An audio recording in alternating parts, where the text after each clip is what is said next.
Egypt is one of the great civilizations in history, and it is a very old civilization. It's almost as old as Mesopotamia.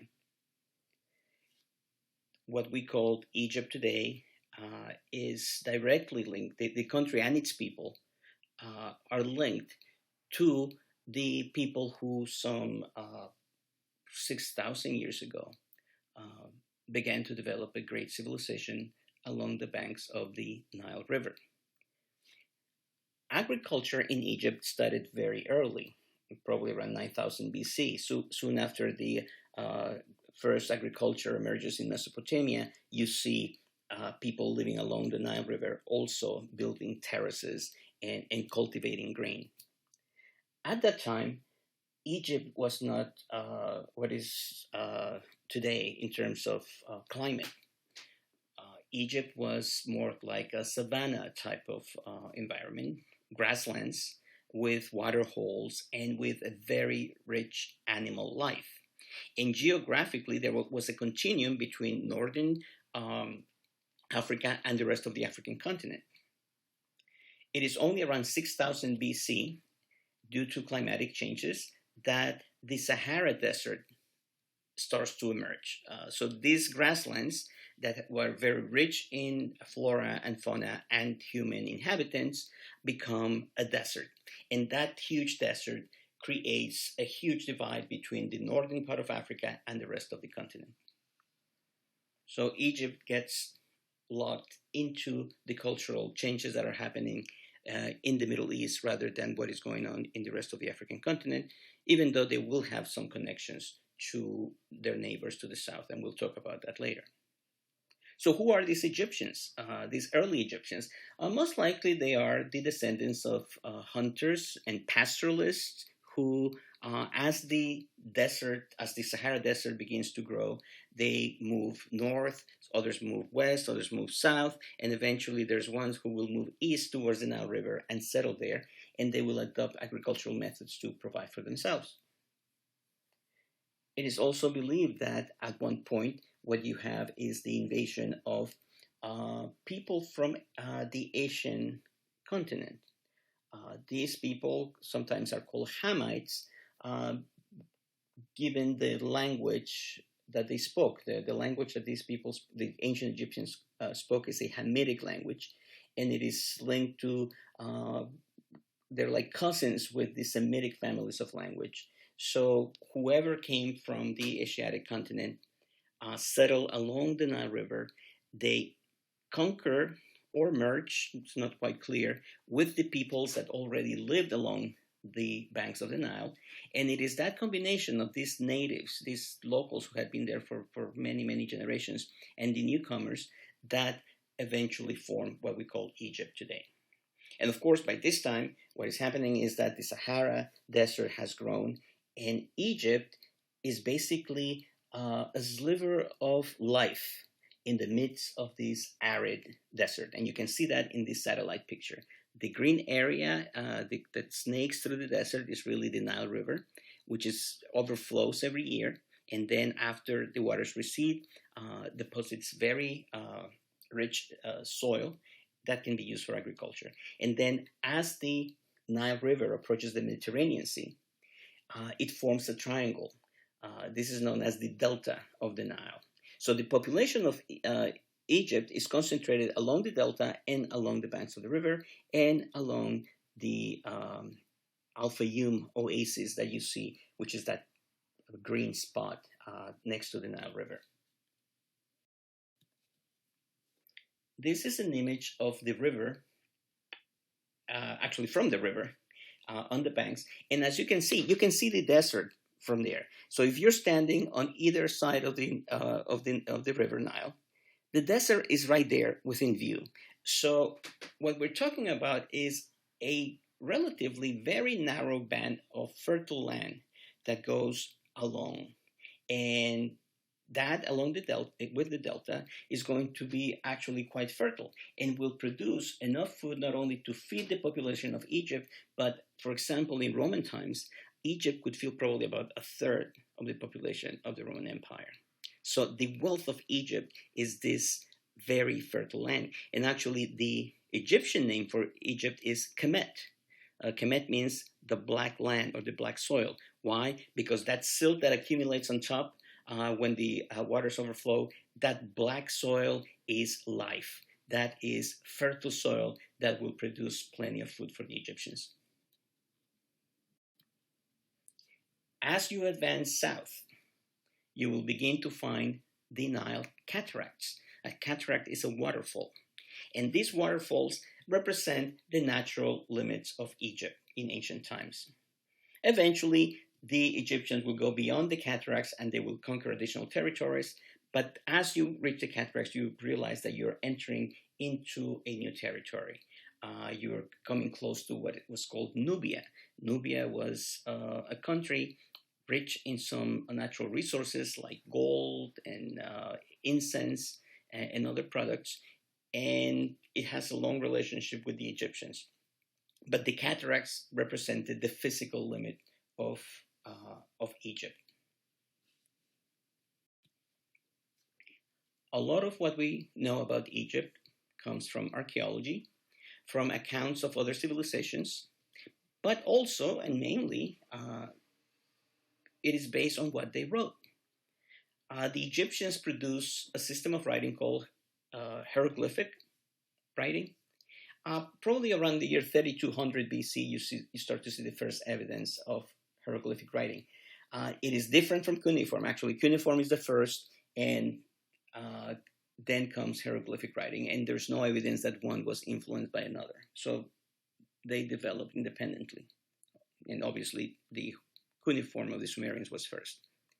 So they produced hieroglyphics, but for centuries, no one could read them, because what happened is that at one point in Egyptian history, the Egyptians are conquered by well, first of all, they're Christianized, and that broke a lot of the links to the old culture, which was linked to the pagan religion of the Egyptians. Then Egypt was conquered by the Arab Muslims. So not only was the religion of the Muslims imposed upon the population, but also the language. So Egyptians became speakers of Arabic. So by the early Middle Ages, there was no one who spoke the language, and obviously there was no one who could interpret the symbols. So a key to decipher the Egyptian hieroglyphic system and our window into their minds is something called the Rosetta Stone. In 1898, Napoleon, the great emperor, at that time he was only a general, he invaded Egypt with his French troops. And during his occupation of Egypt, he brought in a group of scientists, a group of scholars who were interested in Egyptian antiquities. So they started to dig in several places, and they found at a place called Rosetta this stone. Eventually, the French army had to surrender to the British, so the British took everything that the French had discovered, and now the Rosetta Stone is at the British Museum in London. This artifact is one of the most important archaeological artifacts in history. Why? Because if you notice, there are three sections of writing. One is hieroglyphs, and those are the ones that probably you have seen before. They look like little figures. Usually those are the ones that you see decorating the tombs of pharaohs or in cartouches that people wear on their necks. The next section is actually something called demotic, and demotic is like a shorthand for hieroglyphic. It's the kind of writing that the Egyptians used when taking notes on a clay tablet. The hieroglyphics, the fancy ones, are the ones that you use in temples and in monuments.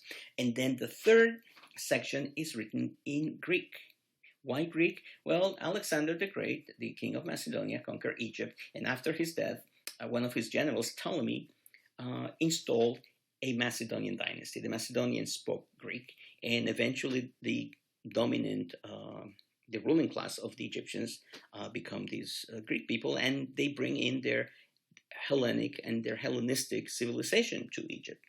So for about 300 years, the Egyptians are ruled by a Macedonian dynasty, and when they issue important documents, when they issue edicts, proclamations, they want them to, they obviously want the people who speak and read Greek to know them, but also in deference to the place where they are, they use Egyptian hieroglyphs, and for practical purposes, they use Demotic, which is the common type of writing that is used. So in this stone, you have an edict from a king called Ptolemy.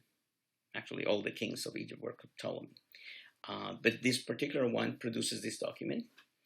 And what is important is not so much the content of the message, but the system in which it's written.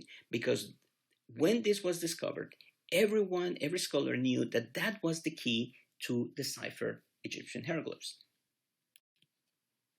Many people are working on deciphering the Rosetta Stone, but it will be a Frenchman by the name of Jean-François Champollion who will decipher the system. And what he understood is that Egyptian hieroglyphs are not letters.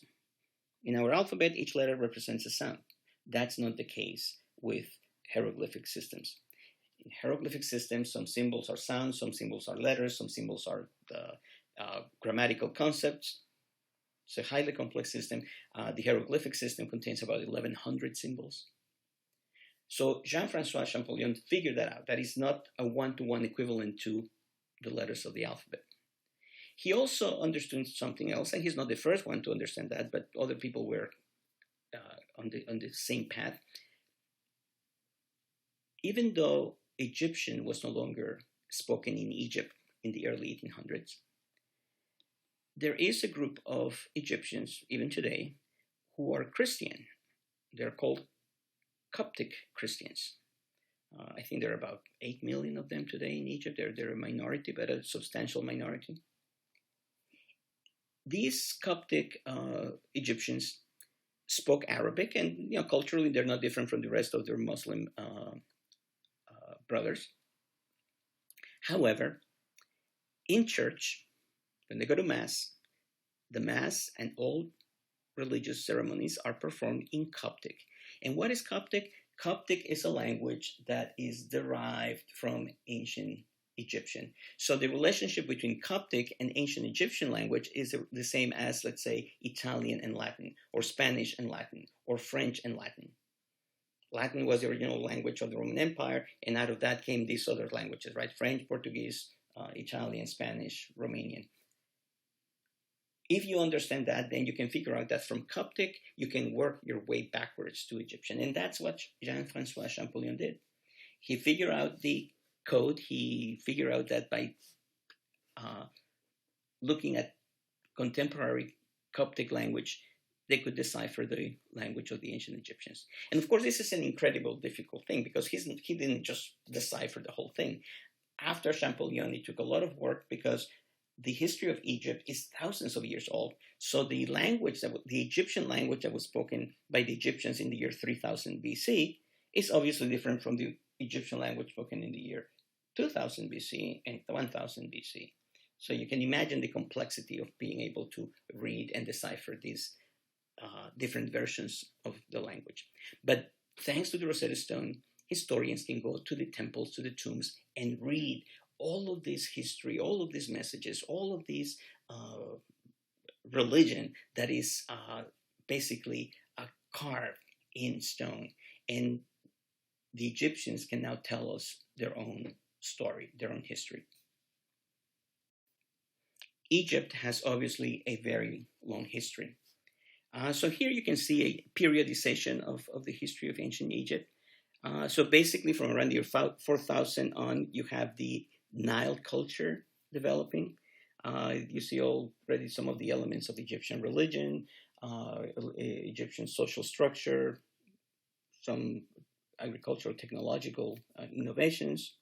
Then you have the Archaic period, which is the period in which Egypt becomes unified, followed by the Old Kingdom. The Old Kingdom is easy to remember because it's the time of the pyramids. This is when they built those incredible monuments.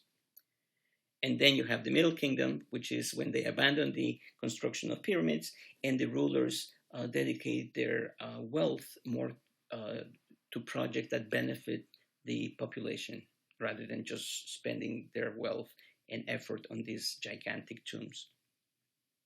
And then we have the New Kingdom. The New Kingdom is the imperial era of Egypt. This is when the Egyptians go out of their borders and conquer foreign lands. And the New Kingdom ends around the year 1000 with the crisis of the first millennium. I have mentioned that before. This is when the Sea Peoples appear and cause the collapse of the great civilizations of the Eastern Mediterranean. And then it is followed by a period where the Egyptians will be ruled by Libyan kings or Nubian kings. They will be invaded by the Assyrians, by the Babylonians, by the Persians. And finally, you have the Greek or Ptolemaic era. This is after Alexander conquers them. And finally, when they become incorporated into the Roman Empire. And in between these periods, there are a lot of intermediate periods. So the history of Egypt is very, very vast. So we're not only going to concentrate on certain aspects to get a sense of what this civilization was about. We're not going to go through all of these periods. So we're going to start with the settlement of Egypt.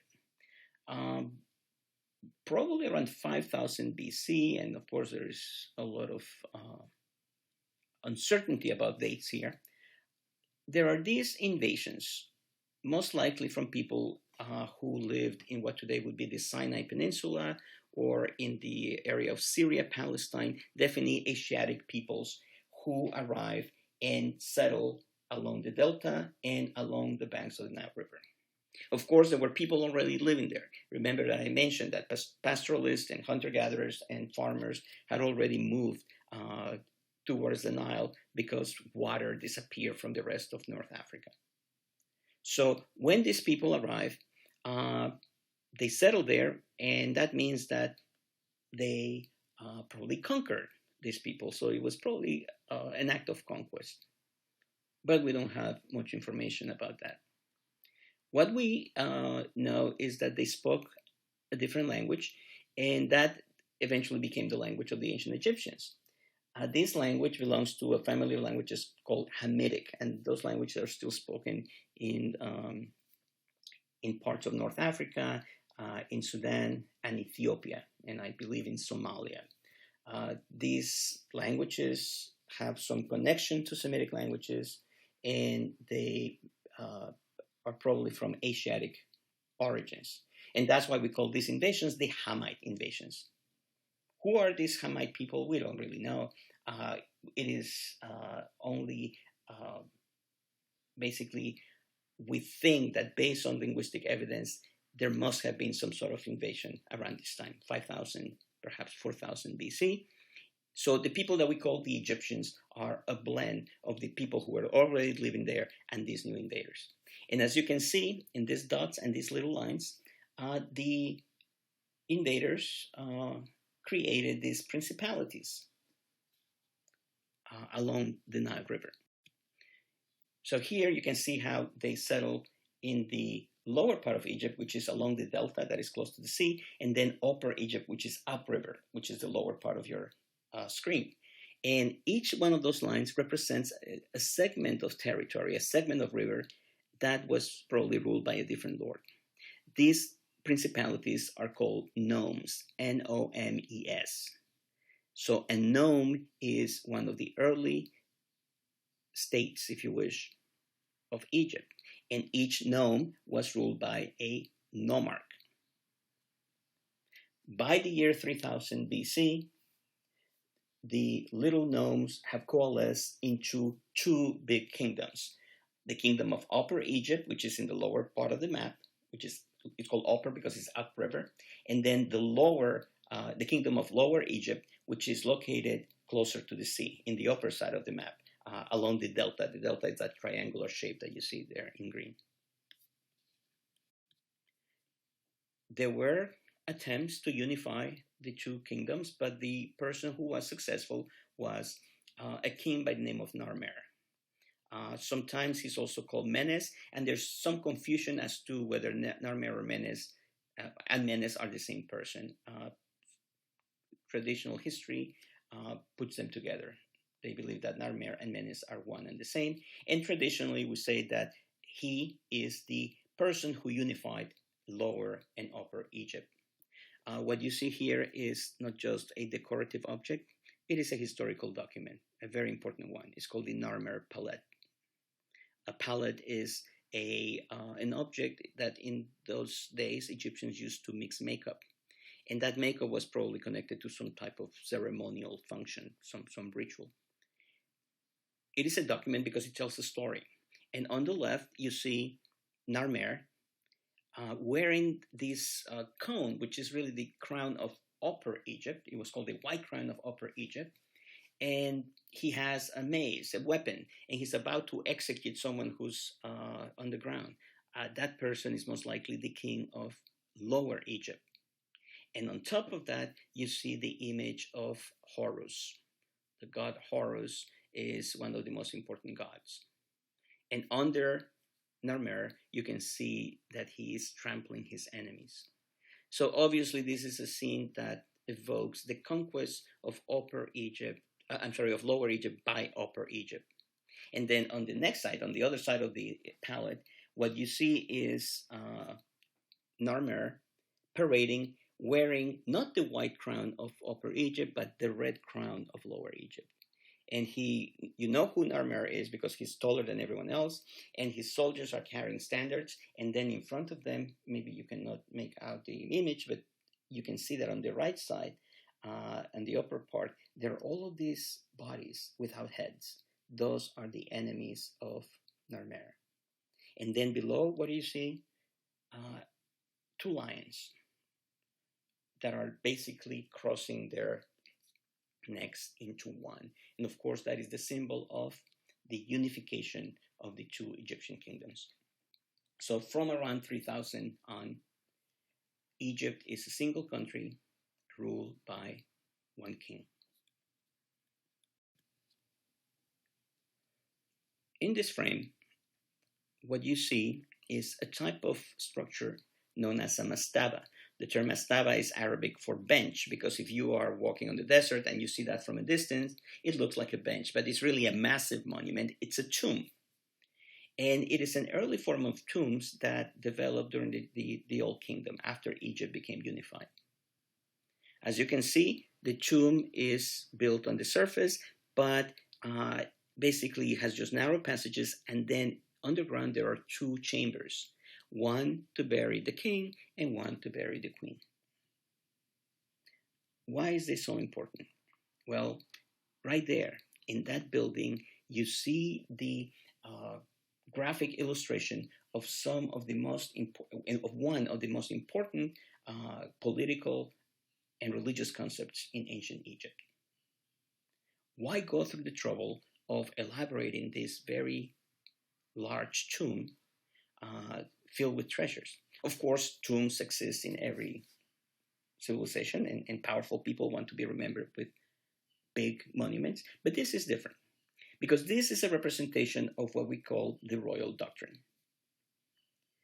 According to Egyptian belief, when the king is alive, he is the living incarnation of the god Horus. Horus is a god who appears in the form of a human but has the head of a falcon, and sometimes he appears with a patch on one of his eyes because he had a fight with his uncle and he lost one of his eyes in that fight. So the king is a living god. He doesn't rule in the name of God like the Mesopotamian kings. He doesn't get his authority from a god. He is a god. He is the embodiment of Horus. When the king dies, he doesn't really die. He's making a transition to the afterlife, the underworld. And the belief, according to the royal doctrine, is that when the king passes on to the next life, he will then become Osiris. And Osiris is another important god in the Egyptian pantheon. Osiris is part of some of the early mythological stories about the creation of Egypt. He, at one point, according to the beliefs, ruled over the Egyptians, and after being killed, he was resurrected by Amen-Ra, the father of the gods and creator of the universe, and he now rules over the underworld. And what is very important about this is that every time that a king dies and goes to the underworld, it fuses with Osiris and strengthens him.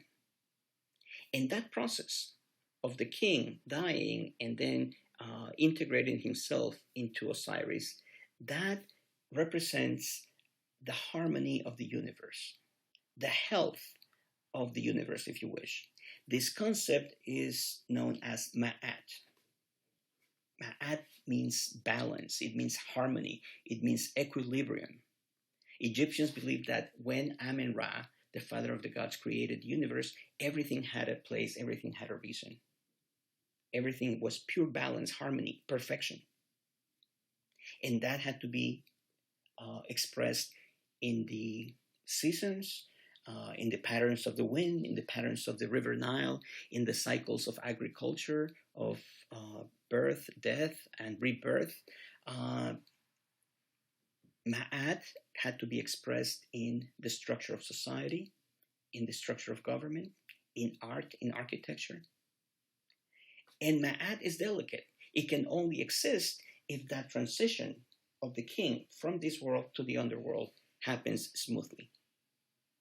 And for that transition to take place, the king's body has to be preserved. And thus the process of mummification. Now, mummification is common to many cultures, and historians believe that mummification started in North Africa by accident. It's not only in Egypt, but in North Africa. What happens is that people probably were buried in caves, or they were buried in certain places, and because of the dryness of the desert, they mummified naturally.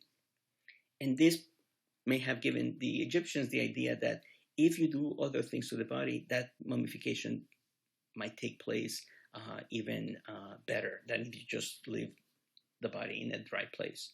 So they started a practice where they would take out the organs of the dead king. They would drain all the fluids, all the liquids from his body, and would treat the body with natural substances. The body will then be wrapped in linen and preserved for posterity. The idea is that the king needs that body in order to make that trip into the underworld and fuse with Osiris. The royal doctrine is quite unique because it establishes that the king is God.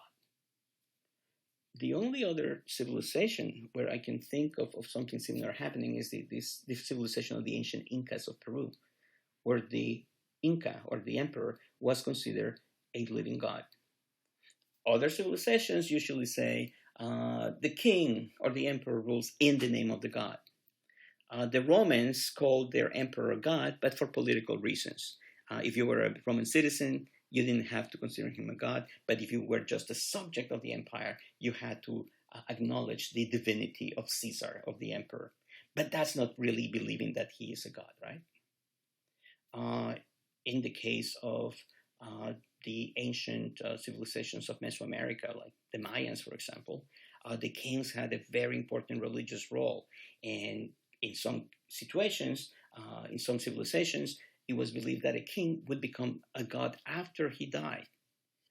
But a living god, that's something very different. And that's what makes this institution of kingship, of monarchy in Egypt quite peculiar. Here we see the first pyramid. Now, previously we saw a mastaba, but a mastaba didn't seem to be enough to glorify the power of this living God. So, under the reign of King Sosir, this was built, which is basically a mastaba, and they built another mastaba on top, another one on top, and another one on top. It looks like a cake, right? And it's layers, and it's built with bricks. It is massive. You look at the people in the picture, and you can get a sense of the proportions of this. But what the king is saying is that this process of preserving the body of the king is so important that it has to be immortalized in a big monument. And within a few generations, they go from a mastaba to the Steps Pyramid located at Saqqara, to the following. These are the Great Pyramids of Giza, and in particular the middle one is the Great Pyramid of Khufu. It's an amazing feat of engineering. It's pure perfection in the way it was built, and it reflects the incredible power of the kings of the Old Kingdom. Now, if you look at this image, today these pyramids are very close to the city of Cairo. Cairo has grown tremendously. And if you look farther back, you can see the Nile River. The blocks of limestone with which the pyramids were built were carved many, many, many miles up the river. So that meant that they had to be quarried, put on barges, then taken to the river, and look at that distance. Those gigantic blocks had to be dragged from the edge of the river all the way in the back to the place of construction. And what is interesting about these types of monuments is that there is a sense of urgency when you build them. When you become king, the first order of business is building a pyramid. Why? Because you don't know how long you're going to live. And you don't want to die before your pyramid is finished. Now, in the case of the Great Pyramid, it was built over the course of 20 years and probably by a crew of 30,000 men working night and day. It is important to note that the people who built this pyramid are Egyptian workers who are free. The pyramids were not built by slaves. The pyramids were not built by the Hebrews like they show in those movies about the Ten Commandments. No. The pyramids were a collective effort to create a monument that would preserve Ma'at, M-A-A-T, something that would preserve the harmony of the universe. And that means that the people engaged in this were professional builders. And we know that because in the vicinity of the pyramids, archaeologists have found evidence of the places where the workers used to live. They lived there for a generation, basically. And we know that inside the pyramid, some of them even carved graffiti saying, this section was built by the crew of so-and-so, showing pride in what they were doing, because what they were doing was helping preserve the harmony of the universe. The pyramids are a testament to the incredible power of the kings of the Old Kingdom.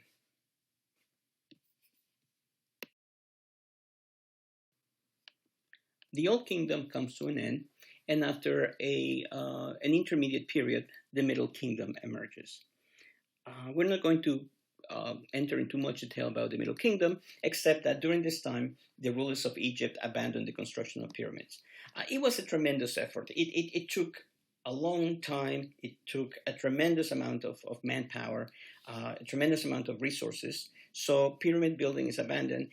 And of course, the kings are still buried in very luxurious tombs with a lot of treasures, but it doesn't represent the same type of effort, the massive effort that is required to build a pyramid.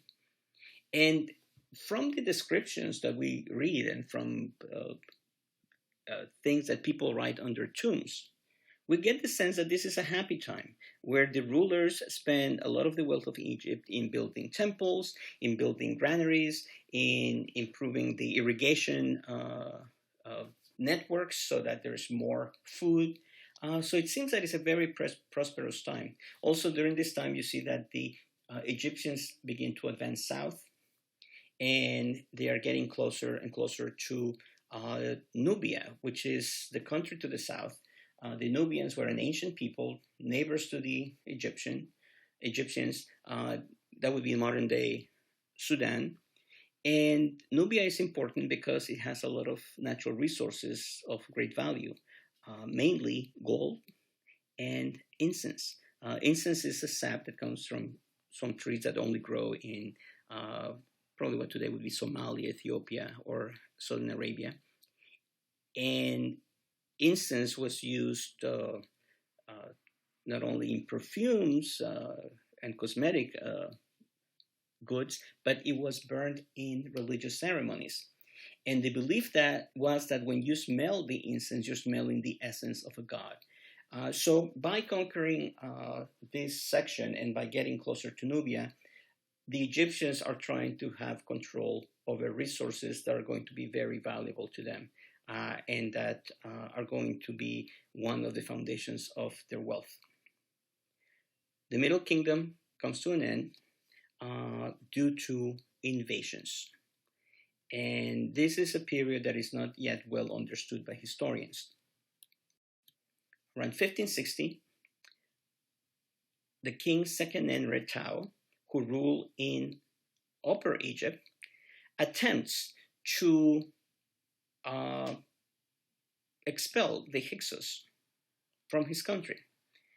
And from what you see in this picture, it didn't go well. This is the mummy of Seqenenre-Tao, and if you look at his head, he was brutally killed in battle. And that huge hole that you see, that's an axe right there going through. And of course, there's not only one. You can see that he's hacked on several places. He is going to be succeeded by Kamose, his son. And Kamose is pretty successful. He advances north with a large army. He lays siege to the city of Avaris, which was the capital of the Hyksos. But then we don't know much about him, so we assume that he also got killed in the process.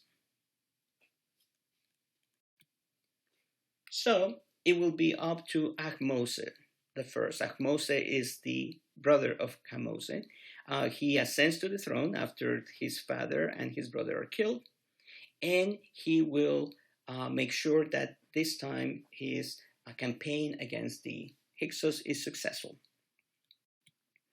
And here in this amazing painting, we see how Ahmose riding a chariot. You see how the Egyptians have adopted the chariot and shooting what? A composite bow. He's defeating the Hyksos chariots. They are being pushed away, and some of them are crossing a river and drowning. And of course, the king appears as this victorious ruler, literally greater than all his enemies. It is around this time that the ruler of Egypt comes to be known as Pharaoh. The term Pharaoh means house. So when you refer to the king as Pharaoh, you're saying that he is the house, the dynasty of Egypt. And with the expulsion of the Hyksos, we have the beginning of the New Kingdom. And the New Kingdom is the imperial stage of Egyptian history, meaning that with the New Kingdom, you start to see the Egyptians conquering foreign lands and expanding their borders, controlling and having political influence over a vast territory outside their borders. A very successful ruler during this period is Thutmose I.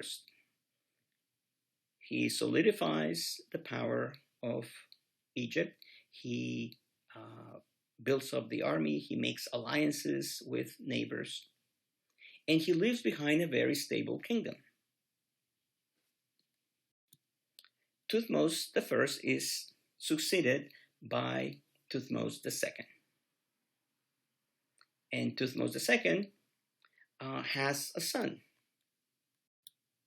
The son of Thutmose II will eventually become Thutmose III. But here is where the problems begin. Thutmose II dies. We don't know the causes of his death. But when he dies, Thutmose III is only 5 years old. And that means that he has to be groomed and he has to be protected by someone. And someone has to take the reins of government until he becomes of age. And that would be what? Probably the age of 13 or 15. The person who assumes the role of regent. A regent is someone who runs a country while the king is a minor. The person selected to do this is Hatshepsut, a woman, the wife of Thutmose II, but also the daughter of Thutmose III. So what does that mean? That Hatshepsut is the half-sister of Thutmose II. Now, this seems very surprising to us in modern times, but in ancient Egypt, it was customary for brothers and sisters from the royal family to marry, and only within the royal family. Why? Because remember, according to the royal doctrine, the king is a living god, and he's going to marry and procreate another god. Who can he marry? A living goddess. And where are you going to find a living goddess? Well, within the family. And that's why incest was practiced as part of the structure of succession by the rulers of Egypt since the time of the Old Kingdom. So in the case of Hatshepsut, Hatshepsut is the half-sister of Thutmose II. But she is not the mother of Thutmose III. Thutmose III's mother is someone else. But as someone who has royal blood, she will be the regent. What is interesting, however, is that if you look at the dates when she ruled, 1479 to 1458 BC, that's 20 years. So if Thutmose III was 5 years old when his father died, how come Hatshepsut ruled for 20 years? And the answer is that she took over the throne.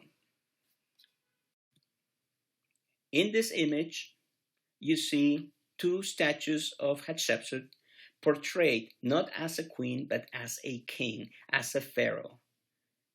That's her. She is wearing the white crown of Upper Egypt and the red crown of Lower Egypt. And what else? She has the symbols of power in her hands, and she has a beard. A beard, especially that type of beard, which often it was not a real beard but an attachment, was one of the symbols of royal power. Only the king could wear that. And she is portraying herself as a male, wearing the crowns and wearing the royal beard. What does that mean? That Hatshepsut is not just holding the place for Thutmose III. She has become queen. And the big question is, how was this possible?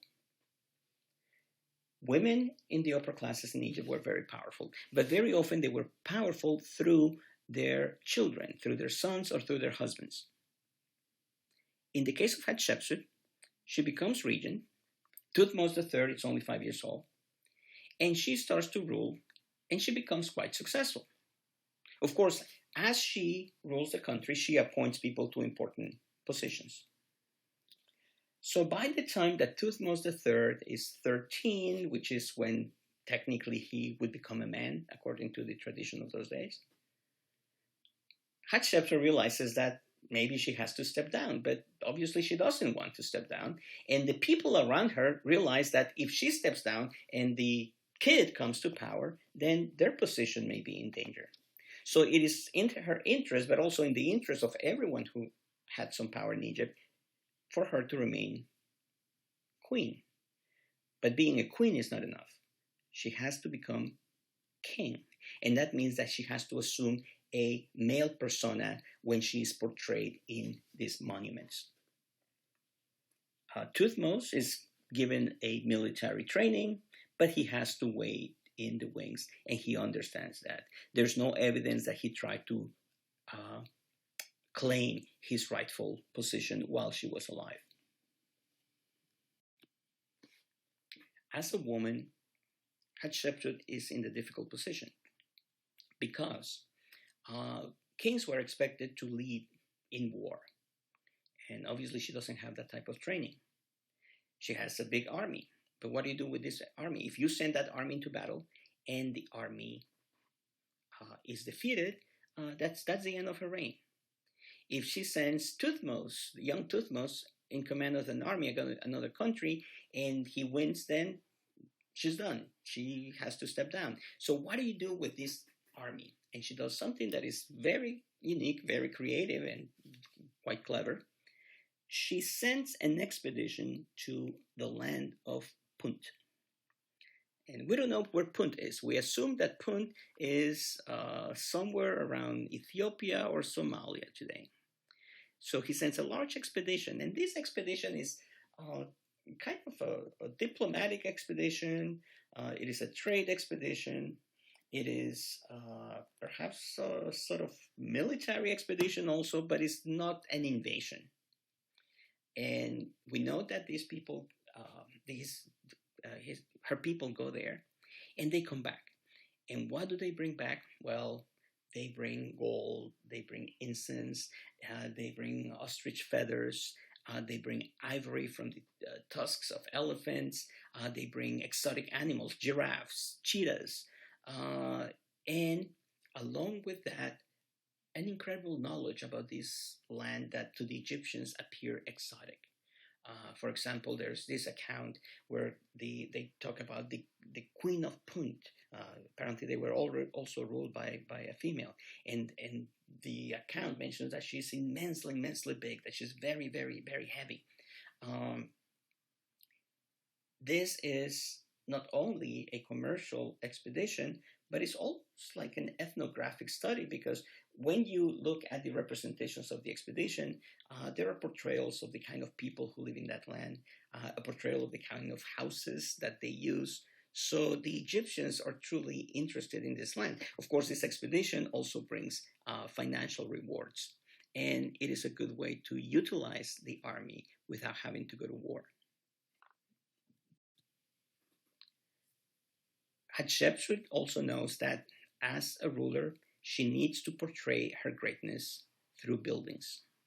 So she commissions the construction of uh, this building, which is both a temple and her tomb.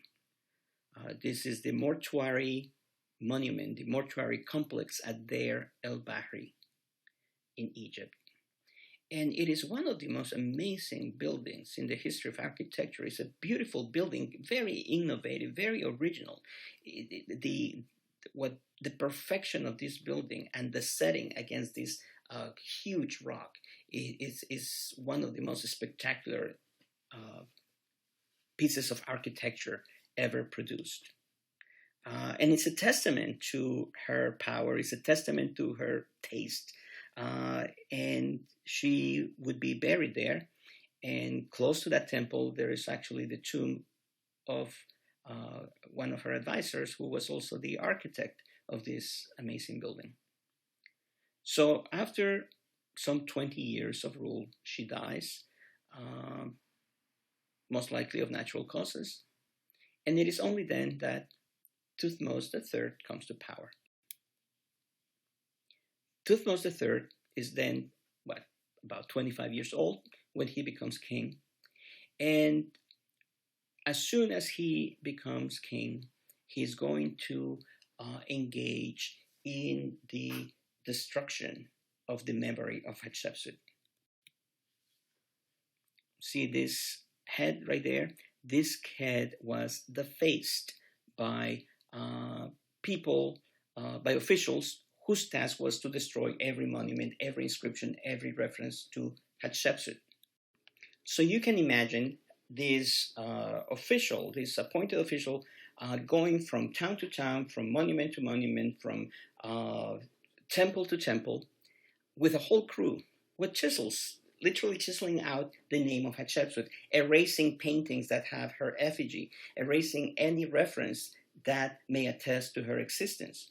And not only because her success diminishes the image of Thutmose III, but because her success also is a challenge to the concept of Ma'at.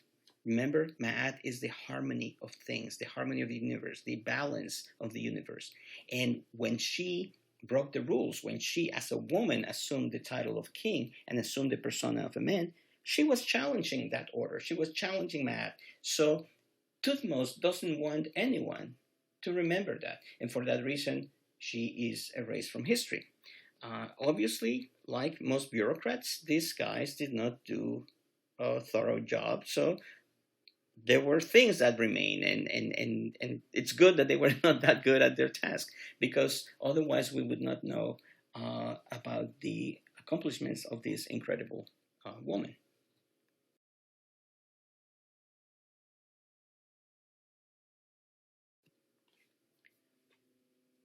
There will be another event during the New Kingdom that will once again challenge this concept of Ma'at. But 100 years after Hatshepsut, the ruler of Egypt is a man by the name of Amenhotep IV. And if you look at his name, Amenhotep has in it included the word Amen, which refers to Amen-Ra, the creators of the universe, the creator of the universe, and the most powerful god in the Egyptian pantheon. But at one point during his reign, he will change his name from Amenhotep to Akhenaton. And that change of name is quite significant. Amenhotep was married to a woman named Nefertiti, and this is what we think a very accurate portrayal of who she was. It's an amazing piece of art, right? This is an amazing sculpture that captures not only the physical beauty of this queen, but also something deep about her personality. Akhenaten and Nefertiti form a very strong partnership, and they both were part of this cult of the god Aton. The Egyptians were polytheists, meaning that they believed in many gods. Of course, there were different rankings, and Amen, for example, was very important, and Osiris and Horus, and then there were minor gods. Aton was the physical disk of the sun. And there are some historians who believe that the god Aten is not necessarily an Egyptian god. It may have come from contacts with other cultures. And that was quite common in those days. If you believe in 20 gods, why not believe in 21 or 22, right? So the Egyptians, who are now in touch with other peoples from Nubia and Libya and Syria and Mesopotamia, probably adopted into their pantheon, into their list of gods, new gods. Whatever the case is, Amenhotep and Nefertiti start to worship Aten. And there's nothing wrong with that until they begin to worship Aten exclusively. In this portrayal, you can see Amenhotep worshiping the sun with Nefertiti in the back and their daughters behind them. There are many images like this. And what has happened at this point is that not only is Akhenaton changes his name, right, from Amenhotep to Akhenaton, and what is happening is that he's shifting allegiances from Amen-Ra to Aten, but he takes that even a step further, and he claims that Aten is not only the main god of Egypt now, but the only god of Egypt.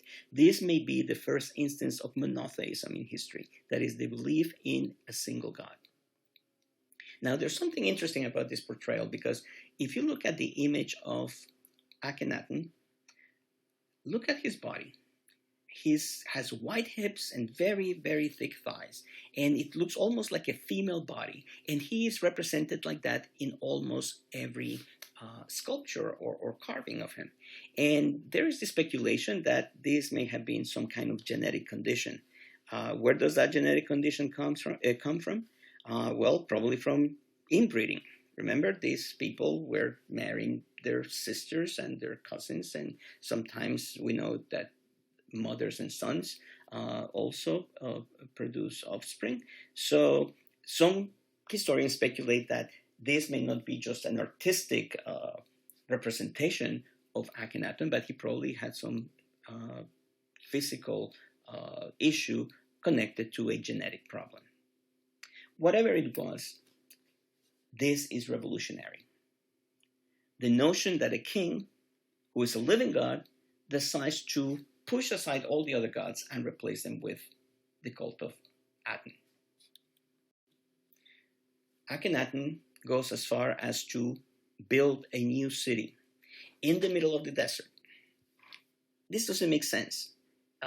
Why do you want to build this huge city far away from everything? Actually, there is evidence, archaeologists have found, of a lot of children dying in this place, most likely because they were used as labor in the construction of this city. Akhetaten, the name of the city, is far away from everything. Well, I would say far away from that. It's out of the way. You don't build a city in the middle of the desert. But probably what Akhenaten, the king, was trying to do was to get away from history, get away from tradition. Some historians believe that by shifting the worship of Amun-Ra to Aten, what Akhenaten was doing was to take away the power of the priests of Amun-Ra. The priestly class in Egypt was extremely, extremely powerful, and the priests of Amun-Ra were extremely wealthy. So Akhenaten may have believed in Aten, but he may have used that belief also to force these powerful priests to either adhere to his new beliefs or lose their wealth and social standing, and therefore also their political power. And by building this new capital far away from everything else, he's saying this is a new beginning. It's a new era. Unfortunately, by devoting so much time to this new religion, it seems that Akhenaten neglected some of his other duties as king. There's evidence that Egypt is being attacked by its enemies. In this place, Akhetaten, the modern name is El Amarna, archaeologists found many tablets written in cuneiform. These tablets are actually the correspondence between Akhenaten and his governors and some foreign rulers. And they were written in cuneiform because the foreigners could not understand the hieroglyphic system. But these letters are quite revealing. And for example, there's one from a governor that lives near what today it's probably in the area of Jerusalem today. And this official writes to the king, "My lord, please do not forget about us. We need you. The Hapiru are attacking, and we need you to send archers that we can protect ourselves." It is almost like an SOS. It is almost as if the administrators of the other parts of the empire don't know what's going on. Why is the king far away in that place in the middle of the desert? We have real problems here, and he's not paying attention to them. That is the sense that you get from some of these letters. And then he dies. And we don't know the causes of his death. Very likely they were natural causes. And it seems that Akhenaten was not in the best of health, and probably something having to do with his with a genetic condition. But he dies. And the moment he dies, his city is abandoned. Everyone just pack their belongings, and they go back to the city of Thebes. Thebes was the traditional capital of Egypt. The throne is now in the hands of a young boy, Tutankhamun, and Tutankhamun will become very, very, very famous, not because he was such an important ruler, but because his tomb is the only royal tomb that has been found completely intact. Over the course of thousands of years, the tombs of Egyptian kings have been the target of tomb robbers. Every single tomb has been pillaged, from the pyramids to the tombs in the Valley of the Kings. Tomb robber was a profession in Egypt historically. There are so many archaeological treasures that people dedicated themselves, and still, unfortunately, dedicate themselves to stealing these things. So in 1922, an archaeologist by the name of Carter found the tomb of Tutankhamun. And when he entered the tomb, he realized that tomb robbers had been there before. Who knows when? Could have been the day before. It could have been 500 years ago. But it was obvious that the tomb had been pillaged. But as they looked around, they discovered that there was the sound of hollowness. Something was hollow behind one wall. So they punched a hole into the wall. They threw in a lamp. And when Carter looked inside, someone asked, "What do you see? What do you see?" And he said, "Wonderful things." What he had found was the actual tomb of King Tutankhamun. And what happened is that the Egyptians, knowing that tomb robbers were a danger to the preservation of the king and his treasures, what they did is that they created a decoy tomb. So sometime in the past, tomb robbers came in, they found some objects there, they stole them, and they figured this is it, and they went away. And then when other tomb robbers came in and they looked at it was empty, they said, oh, why bother? And they left. And then 1922, when Carter comes in, he figures out that the real tomb is actually hidden. And what he found is an amazing collection. It is the only tomb, as I said before, that has the full collection of goods that were put with the king. But what is interesting about this tomb is that the treasures are exquisite. Look at this. This is a mask made of gold. It has been studied by archaeologists and technicians, and it is believed that it was made probably in 70 days, because after he died, they had to prepare the body, and they had to put all of these things together. And he died when he was 19 years old. So that's problematic, right? Because they were not expecting his death. So all of this had to be arranged very fast. And the way that Carter found the tomb, it's almost as if they said, you know what, let's bury him with everything, and they just piled up all of these treasures. There was no effort to place them in a neat, symbolic manner. No, everything was just crammed together. And that actually gives us an indication of the critical times that the Egyptians were experiencing at the time. It seems that since Tutankhamun was a boy, after the death of Akhenaten, the priests of the old religion took control over him. And look at his name. His original name was Tutankhaten, but he's known as Tutankhamen, meaning that he returned to the old cult of Amen-Ra and all the gods of Egypt. We also know that he had a lot of health problems. He may have had a malformed foot, so he needed walking canes, and they have found hundreds of beautiful walking canes. The problem is that, and actually they have done analysis of his DNA, that when you look at his family tree, he is the product of incest, not only in one generation, but on several generations. And what happens with incest is that when two siblings procreate, whatever genetic condition exists in them is going to be transmitted and is going to become worse every generation if the incest continues. So, for example, Tutankhamun was married to Ankhesenamun, and there are some beautiful, lovely pictures of the two together. Well, they were brother and sister, and their parents were brother and sister. So you have several generations of incest, and of course, poor Tutankhamun is born with all kinds of health issues. And still not clear what the cause of death was. Some say that was malaria.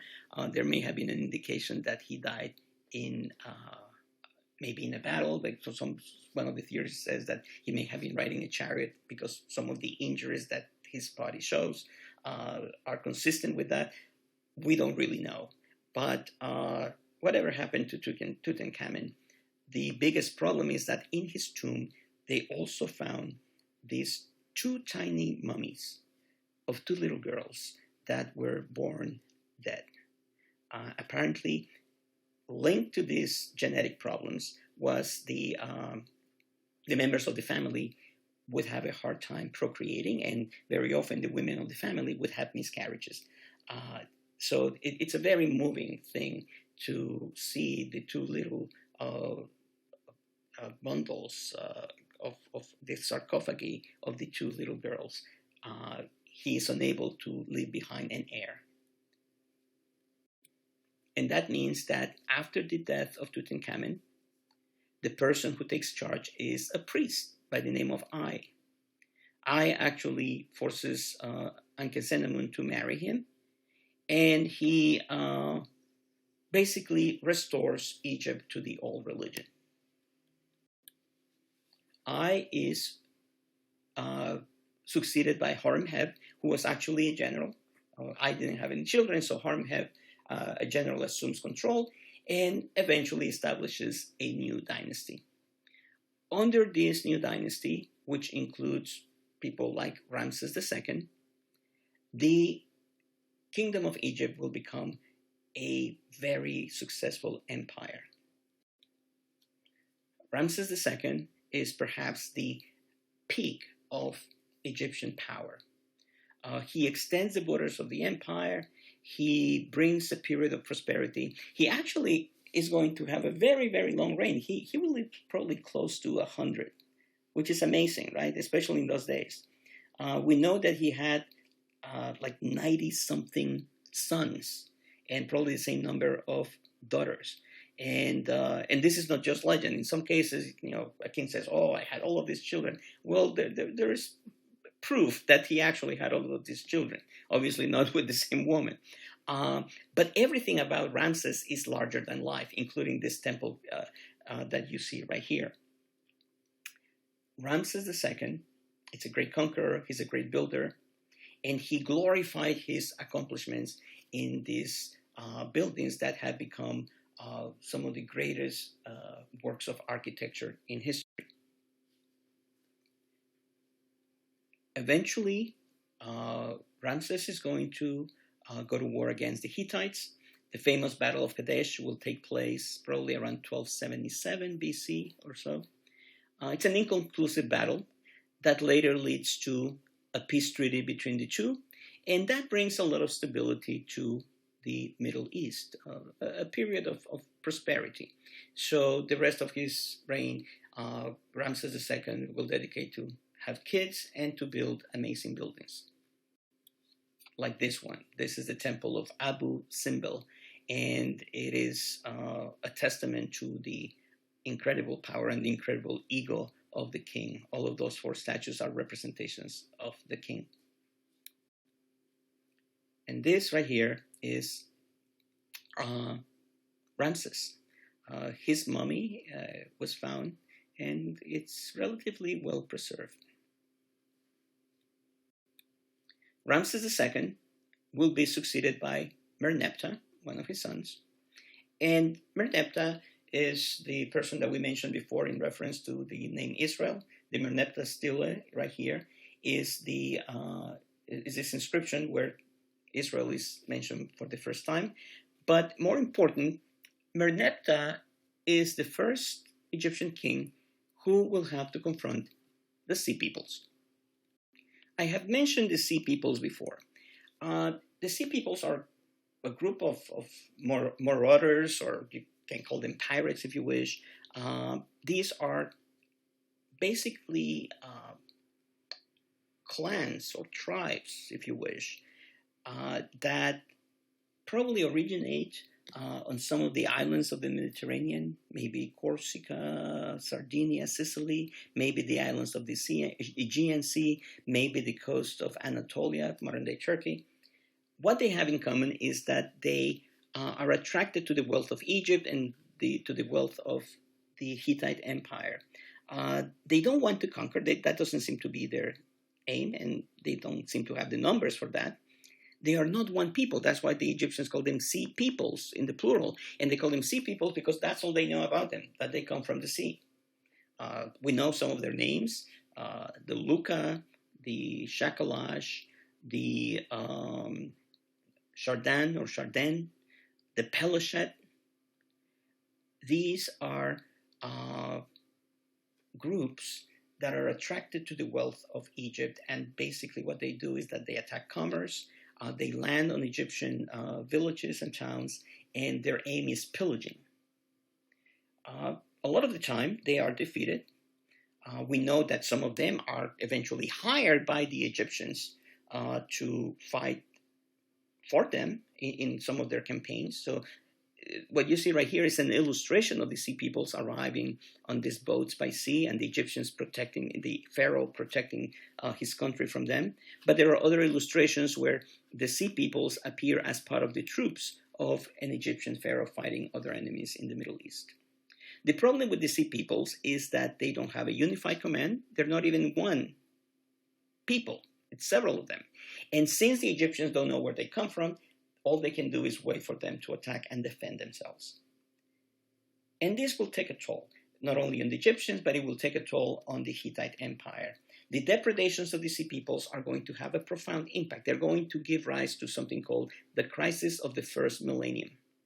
Between 1200 and 1000 BC, there's going to be an era of convulsion throughout the Eastern Mediterranean that is going to affect all the great empires. It will affect the Egyptian Empire, it will affect the Hittite Empire, and it will affect Babylon. After the Sea Peoples enter the scene, the Egyptians will retreat from their imperial conquest in the Middle East, and basically bringing an end to the New Kingdom. And even after the Sea Peoples disappear from the scene, they will open the floodgates for other groups to come in.